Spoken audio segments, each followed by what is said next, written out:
ये कहानी है प्रयागराज के दो दोस्तों की, जिसमें पहला दोस्त रणधीर सिंह यादव और दूसरा दोस्त डॉक्टर उदय यादव। दोनों में काफ़ी मित्रता। रणधीर सिंह यादव जो जिला पंचायत मेंबर का चुनाव भी लड़े, एक पॉलिटिकल रुतबा, हालांकि वो बीजेपी के नेता भी फिलहाल रहे हैं। और उधर रणधीर सिंह के बैकग्राउंड फैमिली का भी पॉलिटिकल से भी काफ़ी अच्छा खासा संबंध था। अब रुपये पैसे की कोई कमी नहीं थी। अब उनका दूसरा दोस्त डॉक्टर उदय, जो एक प्राइवेट अस्पताल में कंपाउंडर के पद पर कार्यरत थे। अब दोनों की दोस्ती लगभग 12 साल पुरानी समय बीतता है।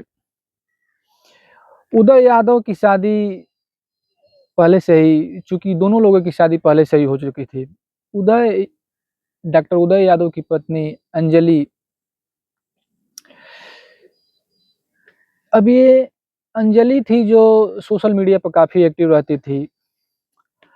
अब चूँकि 12 साल पुरानी दोस्ती थी, तो कोई शक की गुंजाइश नहीं था। इधर रणधीर सिंह यादव का घर पे आना-जाना लगा रहता था। अब शक भी नहीं था कि चलो दोस्त है, घर पे आता है, खाता है, पीता है, बातें करता है, चला जाता है। अब धीरे-धीरे जान-पहचान बढ़ने के बाद रणधीर सिंह यादव और उदय यादव की पत्नी, जिसका नाम अंजलि, अंजलि के बीच धीरे-धीरे दोस्ती होती है। और दोस्ती होने के बाद ये दोनों की दोस्ती प्यार में बदल जाती है। कुछ समय बीतता है और उदय यादव को पता चलता है उसकी पत्नी और रणधीर सिंह यादव के बीच अफेयर चल रहा है। हालाँकि ये सब सारी चीज़ें ज़्यादा दिन तक छिपती नहीं है और खुलासा एक दिन हो ही जाता है, सबको पता चल जाता है। अब उदय परेशान, वो पता करना चाहता था कि आखिर इस बात को लेकर कितनी सच्चाई है, क्योंकि पास-पड़ोस में ऐसी घटना होती है तो सभी लोगों को मालूम हो जाता है और आपस में बातें चलने लगती है। उससे उनको पड़ोसियों से पता चलता है कि हमारे पीठ पीछे ऐसी बातें चल रही है। अब उदय इस बात को स्पष्टीकरण करने के लिए कि हमारी बीवी का अफेयर रणधीर सिंह से है कि नहीं, वो एक प्लान बनाता है और अपने दोस्त से कहता है कि चलो नैनीताल घूम के आते हैं, तुम भी अपनी फैमिली को ले लो, हम भी अपनी फैमिली को ले लेते हैं। ये प्लान मेरी बीवी अंजलि ने ही बनाया है कि चलो, चूँकि ये जून का महीना था तो जून में अमूमन छुट्टी-वुट्टी रहती है स्कूल-वुस्कूल के, या भी जो भी एम्प्लॉयी रहते हैं या काम से भी, उस समय ज़्यादा काम नहीं रहता है। अब रणधीर सिंह यादव तैयार, वो बोलता है कि नहीं, मेरी बीवी तो अभी मायके गई है, लेकिन मैं अकेला हूँ, मैं चलने के लिए तैयार हूँ। अब रणधीर सिंह, डॉक्टर उदय और अंजलि, ये तीनों नैनीताल जाते हैं जून के महीने में। अब रणधीर सिंह और अंजलि को छोड़कर डॉक्टर उदय ये बीच-बीच में कहीं गायब हो जाता था नैनीताल में, क्योंकि इसको स्पष्टीकरण चाहिए था कि आखिर इनके बीच क्या हो रहा है और क्या चल रहा है और ये बात सत्य है कि नहीं है। अब इस दौरान बीच-बीच में छोड़ के जाने के बाद उदय यादव को पता चलता है कि हाँ, इनके बीच अफेयर है। और कुछ समय ऐसा भी आया जिसमें पक्का हो गया, क्लियर हो गया कि हाँ, इनके बीच में अफेयर है। अब उधर नैनीताल घूम के आते हैं। अब फिर नैनीताल घूमकर प्रयागराज ये तीनों आते हैं और इधर उदय घर आने के बाद अपनी पत्नी को डाँटता है, मारता है, पीटता है घर के अंदर कि ऐसा मत करो, ये सही नहीं है।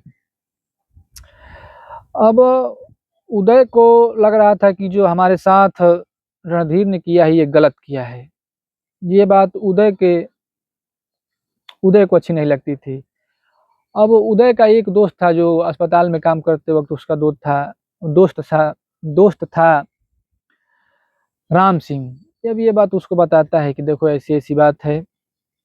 इसके बाद अचानक 11 जुलाई को डॉक्टर उदय की पत्नी की रहस्यमय तरीके से मौत हो जाती है। अब रहस्यमय तरीके से मौत हो जाती है, इधर आस-पास के लोगों को सबको एक ही बात पता थी कि अंजलि अचानक बुखार आया और वो मर गई। अब किसी ने पूछताछ भी नहीं किया कि हाँ, क्या हुआ, कैसे हुआ? इधर ससुराल वालों को भी शक नहीं हुआ कि चूँकि उनका दामाद अंजलि से बहुत प्यार करता था, उनके बीच झगड़ा मारपीट नहीं होता था। तो हो सकता है कि बुखार आया होगा और वो मर गई होगी। अब इतना सब होने के बाद रोता हुआ वो उदय अपनी पत्नी का अंतिम संस्कार करता है और उसके बॉडी को जल्द से जल्द जला दिया जाता है। अब उसकी पत्नी मर जाती है 11 जबकि जून में गए थे और 11 जुलाई को अपनी पत्नी उदय यादव की मर मर जाती है अचानक मौत।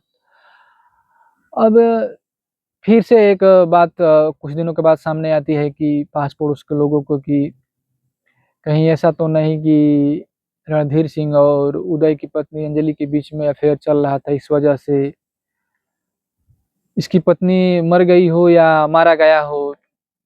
ऐसी बातें होने के बाद अब इधर उदय को ये बात पता चलती है और उदय को ये अच्छा नहीं लगता है कि एक तो हमारी पत्नी मर गई और दूसरे में ये लोग अभी उसी बात को लेकर लपेट रहे हैं, बातें कर रहे हैं। अब उदय कहता है कि इसका हिसाब तो रणधीर सिंह को देना ही होगा और इसका बदला मैं ज़रूर लूँगा। अब इधर अपने दोस्त से ये प्लानिंग करता है कि रणधीर सिंह को कैसे भी करो उससे बदला लेंगे। अब धीरे-धीरे दिन बीतता है और ये दोनों दोस्त आपस में बात कर रहे थे। अब बात कर रहे थे कि आखिरकार रणधीर सिंह को कैसे बुलाया जाए, कैसे उसको जाल में फँसाया जाए। उसके बाद 21 अगस्त को ये उदय रणधीर सिंह को फ़ोन करता है और कहता है कि इस शहर में मन नहीं लग रहा है, चलो कहीं पास ही के इलाके में घूम के आते हैं, दूर के इलाकों में। तो डिसाइड करते हैं कि चलो त्रिकूट घूम के आते हैं, पास ही में है इलाहाबाद के। और वो रणधीर सिंह भी तैयार हो जाता है कि चलो कोई बात नहीं, दोस्त है, परेशान है, चलो घूम के आते हैं। अब इधर ये तीनों राम सिंह, रणधीर सिंह और उदय, ये तीनों वो अपनी कार लेके आता है रणधीर सिंह और तीनों साथ में बियर और शराब भी लाता है। अब तीनों अब चल पड़ते हैं। इधर शराब और बियर ये तीनों लोग पीते हैं और नशा होने के बाद ये अचानक रणधीर सिंह कहता है कि मैं त्रिकूट नहीं जाऊँगा, मुझे घर जाना है और मेरे घर से फ़ोन आ रहा है, किसी दूसरे दिन चलते हैं। वो कहते हैं कि ठीक है चलो, चलो घर चलते हैं, क्या करने का है, मन नहीं है तो नहीं चलेंगे। अब इधर रास्ते में जा ही रहे थे कि अचानक रणधीर सिंह के सर पे पीछे से एक लोहे की रॉड से हमला किया जाता है और हमला करने के बाद उसकी गले को ज़ोर से दबाया जाता है जब तक उसका प्राण ना निकल जाए। अब गला दबाने के बाद ये लोग रणधीर सिंह को मार देते हैं और मारने के बाद ये इनकी कार चलती रहती है उसी में। अब ये लोग सोचते हैं कि क्या किया जाए, कत्ल तो हो गया। फिर अचानक रणधीर सिंह के मोबाइल पे किसी का फ़ोन आता है। अब उदय की नज़र उसके फ़ोन पे पड़ती है, अब वो फ़ोन पिकअप नहीं करता है और उसकी फिंगरप्रिंट से उसका मोबाइल को ओपन करता है। अब ओपन करने के बाद उसमें गैलरी खोलता है, व्हाट्सएप देखता है, व्हाट्सएप में काफ़ी इन दोनों की बातचीत थी और गैलरी में जाता है जैसे ही फ़ोटो की, उसमें वो अपनी बीवी की कुछ आपत्तिजनक वीडियो और फ़ोटो देखता है। अब ये सब देखने के बाद वो गुस्से से तलमला जाता है और लाल हो जाता है और वो रणधीर सिंह की चूँकि बॉडी कार ही में थी तो वो इतना गुस्से में पागल हो जाता है, इसको उसको बॉडी को 4-5 चाँटे मारता है, तुमने ऐसा क्यों किया? तुम बहुत गलत आदमी हो। अब ये कहता है कि नहीं, नहीं, चलो इसको ठिकाने लगाना है और इसको ऐसे ठिकाने लगाना है कि इसको पुलिस भी सुलझा ना पाए और ये एक हादसा लगना चाहिए। अब कहता है कि गाड़ी घुमाओ और चलो रेलवे स्टेशन या रेलवे ट्रैक के पास। अब पास ही में बंदौली रेलवे स्टेशन है। अब वहाँ पर ये गाड़ी में दारू शराब पी रहे हैं और लेके जा रहे हैं। अब वहाँ से पीने के बाद जाते हैं और उसकी लाश को उतारते हैं गाड़ी से और रेलवे ट्रैक पर ले जाकर उसको लिटा देते हैं। चूँकि वो रूट काफ़ी बिजी है, वहाँ से करीबन हर रोज़ कानपुर दिल्ली का मुख्य मार्ग है, तो हर रोज़ कम से कम सैकड़ों ट्रेनें जाती हैं, करीब-करीब 200 250। तो हर 10 या 15 या 20 मिनट पे ट्रेन आ ही जाती थी। अब ट्रेन आती है और उसके शरीर को 2 टुकड़े में कर देती है, काट देती है, रणधीर सिंह के बॉडी को। अब गुस्से में इतना लाल कि वो फिर गाड़ी से उतरता है, कहता है कि चलो, अपने दोस्तों को लेता है राम सिंह को और कहता है कि चलो फिर से इसकी बॉडी को ट्रैक पे लिटाते हैं, जो कटा हुआ अलग-अलग धड़ है। इसको इस तरह ट्रेन से रौंदवा देते हैं कि इसको पुलिस तक भी नहीं पहचान पाए और घर वालों के साथ-साथ पुलिस भी नहीं पहचान पाए कि ये किसकी बॉडी है और क्या है।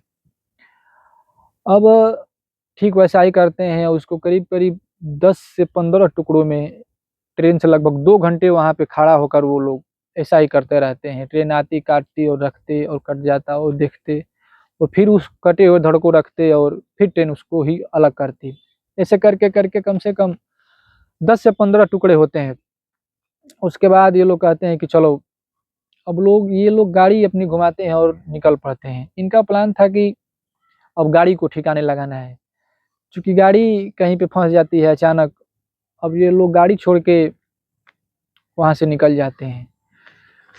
अब होता ये है कि अब इधर रणधीर सिंह के परिवार वाले काफ़ी परेशान, चूँकि रात को निकला था। अब 22 अगस्त 2025 आता है। 22 अगस्त 2025 को पुलिस स्टेशन में रणधीर सिंह की गुमशुदगी का रिपोर्ट वो लोग लिखवाते हैं। पॉलिटिकल पहले से ही बैकग्राउंड था इनका, पॉलिटिक्स में इन लोगों का काफ़ी बढ़िया पहुँच था। पुलिस भी एफआईआर लिखती है और हरकत में आती है और जगह-जगह छानबीन करती है। अब लगभग 2-3 दिन बीत जाते हैं। अब 2-3 दिन बीतने के बाद ये लोग सीधा लखनऊ पहुँचते हैं। लखनऊ जाते हैं और लखनऊ वहाँ डिप्टी सीएम केशव प्रसाद मौर्य से बात करते हैं कि हमारी बेटी की ऐसे-ऐसे गुमशुदगी हो गई है, रिपोर्ट लिखवाए हैं, अभी तक कुछ पता नहीं चलता है। फिर वहाँ से कॉल आता है यहाँ पे प्रयागराज में कि इनकी बेटी की गुमशुदगी हुई है, आप लोगों ने अभी तक कुछ संतोषजनक रिपोर्ट नहीं दिया है। फिर पता चलता है कि एक 3 दिन पहले डेड बॉडी मिली थी रेलवे ट्रैक पे, जो काफ़ी कटी थी। हमने उसका अंतिम संस्कार करवा दिया, लेकिन उसके कुछ कपड़े या कुछ निशान थे जो उसको रखे हैं सहेज कर। अब वो लोग जाते हैं और घर वालों को दिखाया जाता है। घर वाले देखते हैं और फूट-फूट कर रोने लगते हैं उसके माता-पिता कि हाँ, ये मेरे बेटे के कपड़े हैं, रणधीर सिंह के। अब रणधीर सिंह चूँकि मौत हो गई थी और पुलिस ने लावारिस समझकर, कोई विटनेस नहीं था, कोई जानने-पहचानने वाला नहीं था, तो उसको अंतिम संस्कार पुलिस अपने हिसाब से कर देती है। अब इधर पुलिस वाले कहते हैं कि आपका कोई दुश्मन हो या आप पे जिनका शक जाता हो उनको बताइए, उसके हिसाब से पुलिस इन्वेस्टिगेट करेगी। अब सीधा-सीधा शक घर वालों का इधर डॉक्टर उदय पे और राम सिंह पर था और नामज़द इनके खिलाफ रिपोर्ट दर्ज करवाते हैं कि मेरे बेटे के गुम होने और कत्ल होने में इन्हीं 2 लोगों का हाथ है।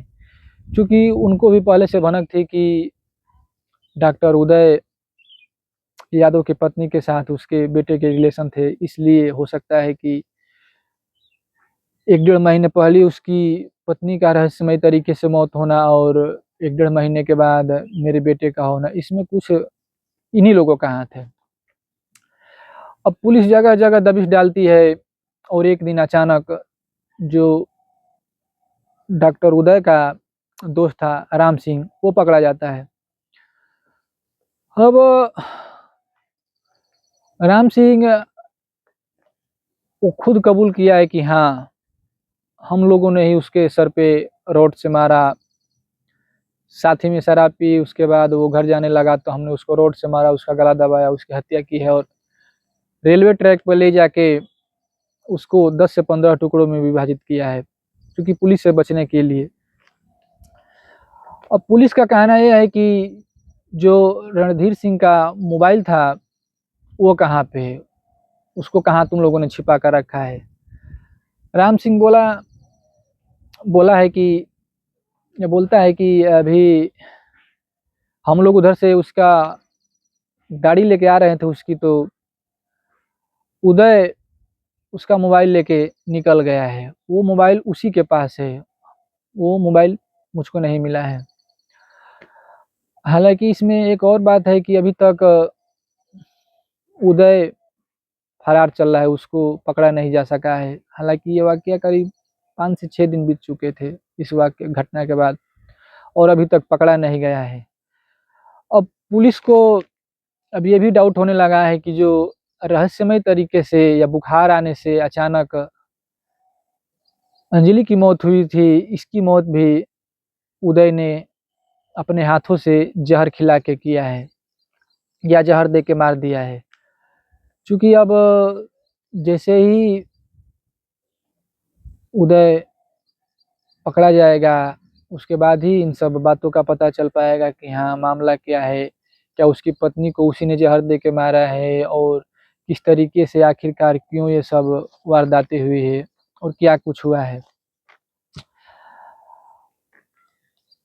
इस एक प्रेम प्रसंग के बदले 2 जानें चली गई और 2 जानों के बीच में एक तीसरा भी फंस गया जो कि उदय का दोस्त था। अब उसके बीवी बच्चे कहाँ जाएंगे, अब ये लोग जो परेशान है वो परेशान अलग ही होंगे। अभी जांच चल रही है। आज की कहानी में फिलहाल इतना ही, और ऐसे ही सच्ची घटना सुनने के लिए हमारे चैनल फ्यूचर तक 222 को आप लोग सब्सक्राइब करें। तब तक के लिए जय हिंद।